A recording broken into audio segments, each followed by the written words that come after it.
Hey, on today's episode, we're going to talk about that little rash that becomes an infection called cancellations.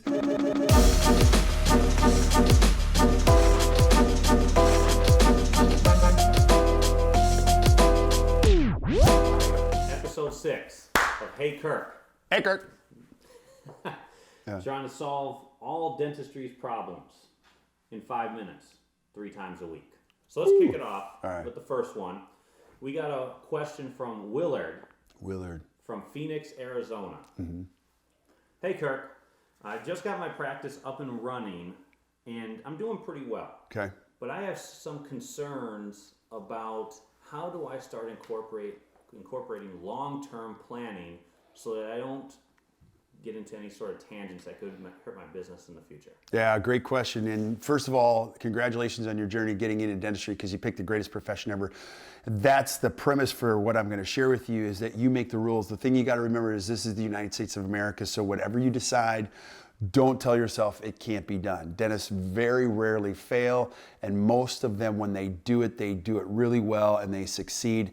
So that's the first part of your planning. But I always say this, don't hallucinate and think you can't do things because of what you hear. Your goal in life, I always start with the big stuff, is that you gotta love your life. You gotta love where you live. You gotta go to the end of your driveway, look to the left and right and say, this is where I'm supposed to be. I love it.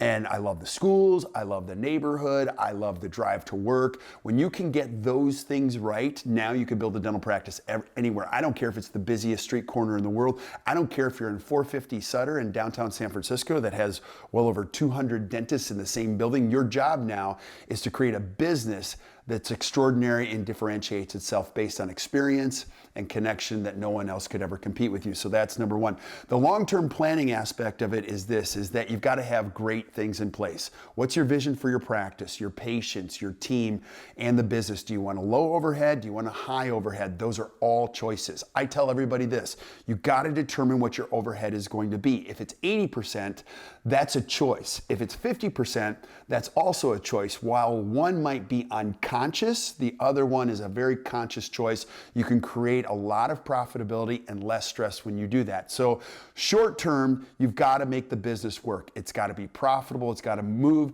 Long term, you've got to consistently turn the practice into the place you want to be, that you've got great team members around you. You've got a great culture. You've got great systems. So I say it comes back to basically a couple things. Number one, what's your vision for your practice? Get that in place. And I'd want you to create a 5-year plan and a 1-year plan.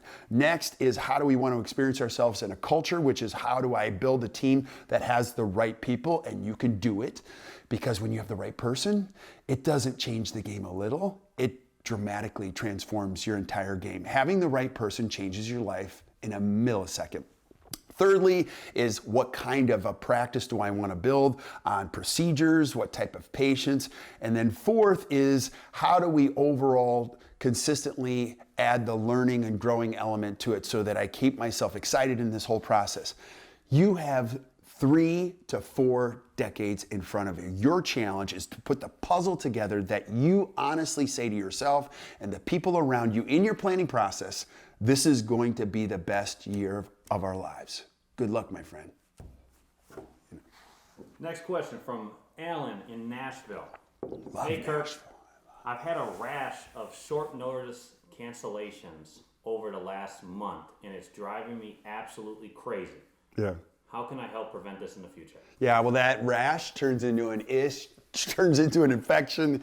Those short-term cancellations can drive you crazy and, put your practice into a tailspin. You start looking at empty chair space, you start getting mad at team members, you don't want to do that. So I say that everything has a reason, because when you're going to take that rash and put some cream on it, you're basically treating the symptom. What you want to do is figure out the cause. All short-term cancellations or patients being late comes back to one thing. It's how they're trained at the chair. All cancellations, all of them start one place. They start chair side. So I would say this, I want to know the metrics behind cancellations, no-shows, people that show up late. Let's take a look at the number so we can get our arms around, is this a big problem or is it a small problem?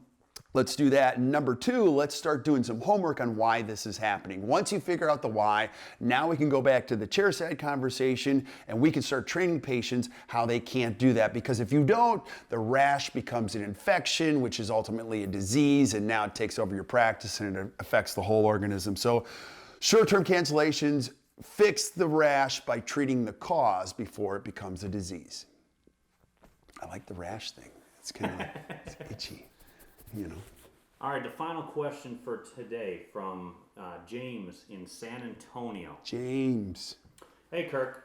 I'm thinking about incorporating a wellness program for my staff. Yeah. I have a couple members that would say are not as healthy as I would want from smoking or eating habits. What advice would you give on how to get my staff healthier? James, first thing is, let's change the way you think on the whole staff thing. Staff isn't the people around you, that's an infection. So I like to use the word team because if you're gonna grow people around you, like how do we work together?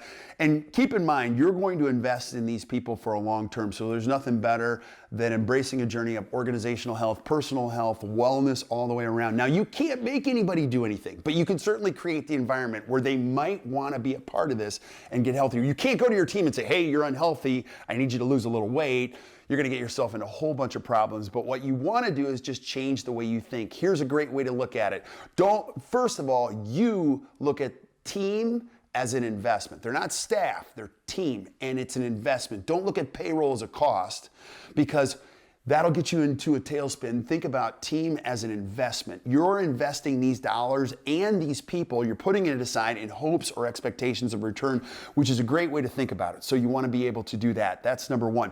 Number two, how do I create an environment where they come in every day, they see me getting healthier, me embracing a journey of education, me exercising a little bit more, maybe changing the environment. Here's a great example. Let's get rid of all the garbage that we have in the break room, and you know every office has this. You got all the crap that's back there. Let's put a few apples back there, maybe some oranges and some things like that. Let's also change out the periodicals that are in the greeting area that might be People magazine and all the garbage that we fill our brains with, maybe thoughtful publications, things on health and wellness. So slowly changing the environment where people look around and go, wow, this guy or this woman, whoever runs this practice is serious, not only about the organizational health, but the personal health of everybody that's involved. And you know what happens then? You have the compound effect where everybody comes in your office goes, this person is serious about helping people get healthy long term, because you want to tell patients that, hey, look, I am highly invested in your health, but you got to show them first. Good luck, my friend. It's a wrap, episode 6. Dude, that was way too easy. Super easy. I could have gone for 5 more minutes on that one.